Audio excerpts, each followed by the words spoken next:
بچه‌ها من باز برگشتم با یه ویدیویی از پدر پسر استانداری. من تو ویدیوی قبلی بهتون گفتم که 5000 کاری شدم. من 5000 کاری شدم. باز تو این ویدیو هم باز 5000 کاری شدم رو تبریک میگن.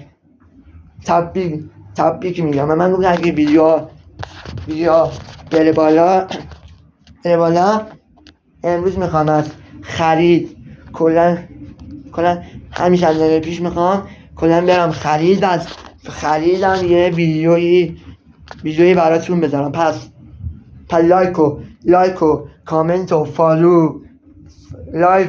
کامنت و فالو سابسکرایب و همه اینا یادتون نره که من هر چی دارم از حمایت تک تک شما. مرسی که پدر و پسر اسفندیاری رو فالو میکنید. تا همین چند دقیقه بعد خداحافظ.